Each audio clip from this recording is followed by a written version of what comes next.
CONNIE GARTSIDE'S TRIUMPH, Chapter 8.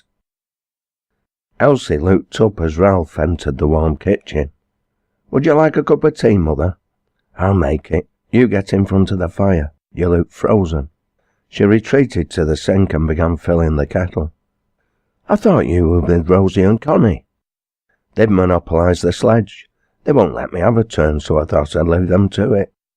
"Are you sure Connie will be safe? I can't bear to think of her damaging herself." "Mother, you should know by now that Connie's a risk-taker, but she does think carefully about her options. She might be crazy, but she's not daft. Anyway, I've learnt that the more I try and restrain her, the more likely she is to do it." Once the tea was brewed, Ralph joined his mother at the table. "Have they gone?" he asked, glancing upwards in the general direction of the main bedroom, reserved for guests. "Have the heck? They're still in bed." "They must be worn out," he returned with a wry smile. "They disturbed his sleep with their antics more than once the previous night." He stirred the pot and then poured the tea. Elsie helped herself to milk and then passed the jug to him. "Where's Feyther?" "He went out with Jack as soon as they had breakfast. I thought they were going to join you and the girls." Ralph shook his head and took a sip of tea, looking at his mother through the vapour rising from his cup. "You're looking tired, Mother." Her eyes met his and she smiled. "No, I'm fine, Ralph." She frowned and looked thoughtful for a moment. Ralph had the idea she was about to impart some important information. He was right. "Ralph, I need to say something." "What, Mother?" I just want you to know you're very special to me. You've been wonderful with our Connie over the years." "Mother, you're embarrassing me. There's no need." "There's every need. Things could have turned out quite differently. You encouraged Connie from the moment she lost her leg. You gave her hope and encouraged her to think the unthinkable. You gave her the will to strive and overcome her difficulties. You—" "Stop it, Mother. Connie's very special. She did it all by herself." "Have it your own way, son, but she's not the only one you think is special, is she?" He put his cup down. "What do you mean?" "Rosie Ackroyd. You think she's special too, don't you?" He felt the colour rise from his neck upwards. Eventually he responded. "She's full of surprises. She wants to be an engineer. She wants me to show her how to braze and bronze weld. She reckons we should make sledges for sale." Elsie smiled. "I know I should be, but for some reason I'm not surprised. Will you do it?" "Yes." "Do you know she has a crush on you?" "Mother." "Never mind, Mother. She does, and I've a feeling it's not a one-way street." He remained silent. "I'm not saying it's wrong, Ralph. Rosie's a wonderful lass, but she's young and could be vulnerable. You're 17. Look after her, son. Don't rush things and don't do anything you might come to regret. Do you understand?" He looked into her eyes once more and then nodded. "Yes, Mother, I promise." "Right, we'll leave it at that. I know I can trust you, Ralph. Do you think I should wake them two up?" "No, Mother, leave them to it. You put your feet up while you have the chance."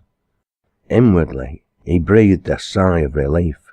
Later, he would realise his developing relationship with Rosie had just received his mother's seal of approval.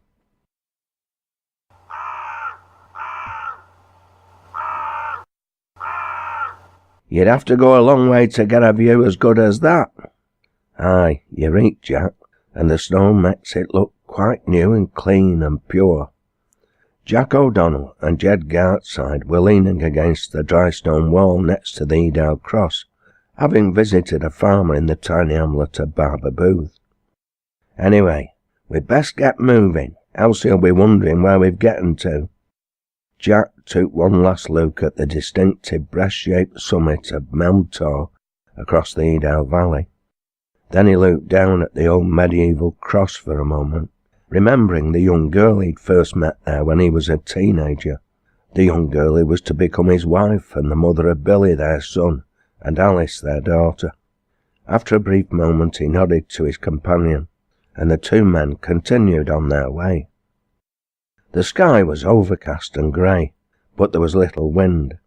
A couple of inches of soft snow covered the ancient bridle path beneath their feet. They kept to the central stony ridge. The snow hid ice in the track's depressions, which the day before had been small puddles of water. Neither man was a youngster any more, and they knew better than caught a slip on the treacherous surface. Jed was just about to inform Jack he reckoned the snow would have melted away by the following morning, when he stopped in his tracks. That looks like young Mikey Grimsditch." They'd reached a junction. The left-hand branch climbed up to South Head, near the source of the River Set, at a right angle, whilst the main track carried straight on before curving to the right. Here they would enter the steep-sided Colwell Clough, cut by the same swift flowing Set, which would take them back to the farm. A dark figure, oblivious to their approach, sat on the bank with his back to the dry stone wall, his head in his hands. "Hey, Mikey, what ails thee, lad?" The youngster looked up, obviously surprised at their presence. He looked dismayed, as though he'd been caught in the act of doing something he shouldn't be doing. "Hello, Mr. Gartside," he finally said, standing. "I was just thinking." His cheeks were damp and his eyes red. He'd obviously been crying. Jed shook his head. "You look frozen, son. Come along with us," he said in a tone so soft and gentle that it took Jack by surprise. "There's a cheering fire, good friends, and hot cocoa where we're going to." The lad remained silent, seeming unsure. "This is me mate, Jack O'Donnell. You know young Rosie that visits us. Jack's her grandfather."